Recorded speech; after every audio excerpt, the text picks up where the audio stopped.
1236, les forces chrétiennes entament leur conquête d'Al-Andalus.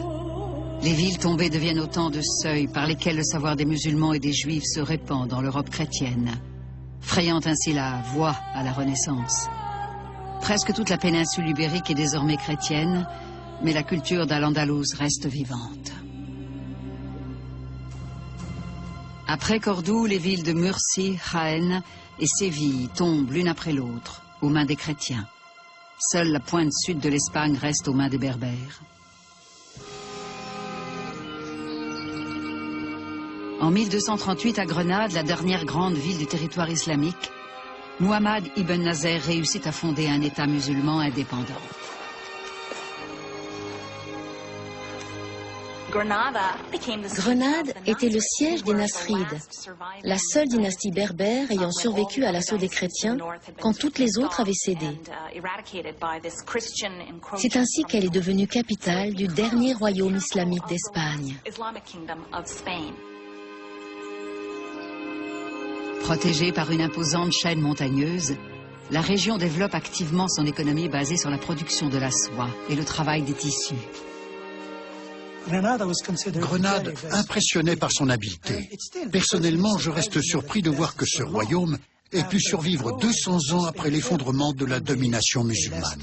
Il est évident que les Nasrides étaient de vrais maîtres dans l'art de survivre. Au XIIIe et XIVe siècle, Grenade a sûrement été un endroit passionnant, que vous y soyez chrétien, juif ou musulman. En regard de la taille de la ville, sa population était importante, car de nombreux musulmans venus des autres régions de la péninsule s'y étaient installés. Tant que Grenade peut préserver son indépendance, elle reste le seul refuge pour tous les musulmans qui fuient le nouveau royaume chrétien. Ils doivent à présent recommencer une nouvelle vie. Nombre d'entre eux viennent de Séville. En 1248, une armée chrétienne s'est brutalement emparée de la ville, et tous les musulmans en ont été chassés, ne gardant avec eux que les seuls effets qu'ils pouvaient porter dans leurs bras. Les royaumes chrétiens gagnent du terrain. La Castille se réserve les fleurons d'Al-Andalus. Séville et les terres fertiles longeant le Guadalquivir. Le sud, avec ses richesses, est totalement envahi. Où est Cordoue, patrie sans égale des sciences et des lettrés? Où est Séville, source de tant de délices, comme sa rivière, source de vie? C'étaient les colonnes du pays. Cependant, les colonnes ont disparu, et le pays n'est plus. Al-Andalus appartient désormais au passé. Les rois très chrétiens y érigent de nouveaux édifices, installent de nouveaux habitants. Les anciens sont maintenant des étrangers dans leur propre ville. Seuls quelques artisans de choix ont le droit de rester. Les tuiliers, les charpentiers, les tailleurs de pierre et les stucateurs étaient très recherchés. Ils représentaient tous les corps de métier du bâtiment. Les nouveaux maîtres ne voulaient pas se passer de leur talent. Ils savaient que le savoir-faire de ces hommes leur serait précieux. C'est pour cette raison que toutes ces constructions ne comportent aucune caractéristique de l'architecture chrétienne. Elles ont été construites par des musulmans sous la domination des chrétiens, qui les appelaient les Moudéhas. Certains membres de l'élite musulmane suffisamment riches émigrent au Maroc ou en Orient. La plupart de ceux qui restent sont chassés de leur ville. Sous les nouveaux maîtres, les Juifs jouissent d'une plus grande liberté. Résidant principalement dans les grands centres urbains, ils ont développé des compétences administratives et commerciales qui intéressent. Certains Juifs connaissent bien l'agriculture d'Al-Andalus et deviennent de riches propriétaires terriens.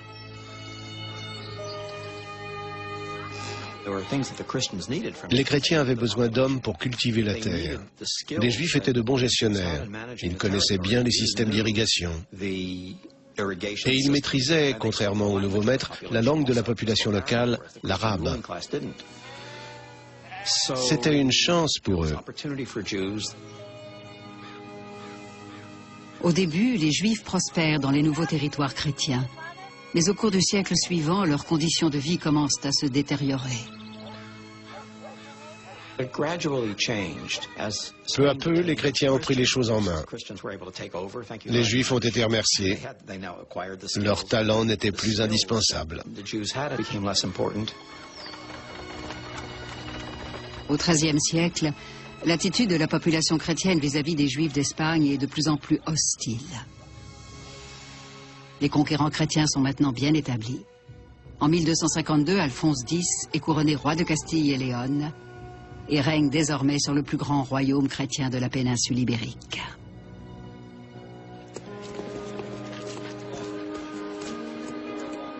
L'une de ses premières mesures consiste à rédiger un code de loi précisant le statut des différentes populations. Pour les musulmans et les juifs, tout s'aggrave. Les Juifs sont de moins en moins en cours. Leurs propriétés sont progressivement confisquées. Pour régler les problèmes politiques, le roi n'y va pas par quatre chemins. Il emprisonne purement et simplement le chef de la communauté juive.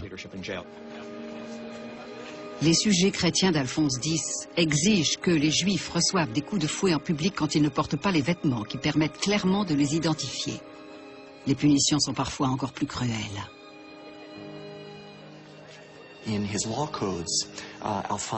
Les lois édictées par Alphonse X stipulaient que toute personne qui se convertissait au judaïsme ou à l'islam serait condamnée à mort.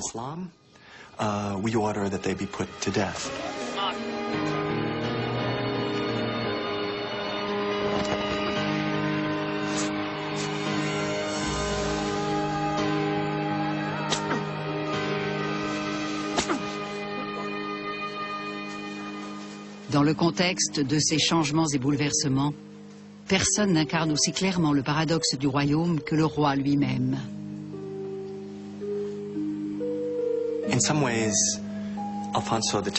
Par certains aspects, Alphonse X exprimait la contradiction dont souffraient de nombreux musulmans, chrétiens et juifs de l'Espagne médiévale. Les lois édictées par Alphonse X sont cruelles pour les juifs et les musulmans. Mais conjointement, il leur accorde protection et privilèges s'ils se soumettent à son autorité. Pour désigner les musulmans qui vivaient sous la domination chrétienne en Espagne, les Arabes utilisaient le terme de Mudéchanon et les Espagnols celui de Mudéjar. Pour la plupart, il s'agissait d'artistes, d'artisans et d'ouvriers du bâtiment. Alphonse X autorise ces musulmans ainsi que les juifs vivant dans son royaume à respecter leurs propres lois, tant que celles-ci ne sont pas en conflit avec les lois régissant le royaume. Il a enjoint ses sujets chrétiens de ne pas importuner les juifs ou les musulmans durant leurs fêtes religieuses respectives, car, dit-il, la synagogue et la mosquée sont des lieux sacrés où est loué le nom du Seigneur.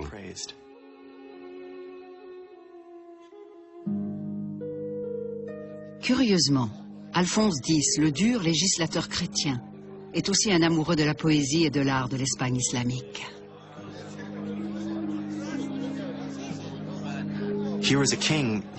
On l'appelait Alphonse le Sage.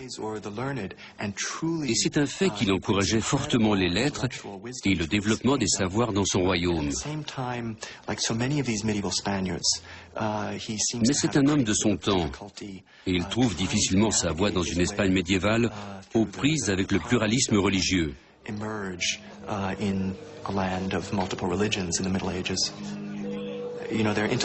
L'esprit de la population de cette époque était très différent du nôtre.